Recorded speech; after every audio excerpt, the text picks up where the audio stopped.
Basic immigration ప్రాసెస్లో అయితే అక్కడ క్యూలో నుంచుంటారు. మీ టర్న్ రాగానే మీ పాస్పోర్ట్ అండ్ I-20 తీసుకొని చెక్ చేసి ఒక 2-3 బేసిక్ క్వశ్చన్స్, మీరు యూఎస్ ఎందుకు వస్తున్నారు, ఏ యూనివర్సిటీకి వెళ్తున్నారు లాంటి క్వశ్చన్స్ అడిగి స్టాంప్ వేసి మిమ్మల్ని హ్యాపీగా వెళ్ళిపోమని చెప్తారు.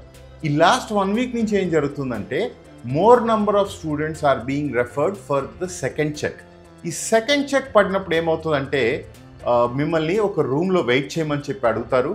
అక్కడ wait duration it could be anywhere between 1 hour to at times it is 24 hours also. So అక్కడ మీరు వెయిట్ చేసిన తర్వాత మీ దగ్గరికి ఒక సిబిపి ఆఫీసర్ వచ్చి ఇండియాలో వీసా ఇంటర్వ్యూలో ఎలాంటి క్వశ్చన్స్ అయితే అడిగారో మళ్ళీ మిమ్మల్ని అడుగుతారు. సో మీరు ఇండియాలో అయితే ఎలా కాన్ఫిడెంట్గా ఆన్సర్స్ చేసి వీసా తెచ్చుకున్నారో మళ్ళీ అంతే కాన్ఫిడెంట్గా మీరు ఆన్సర్ చేయాల్సి ఉంటుంది.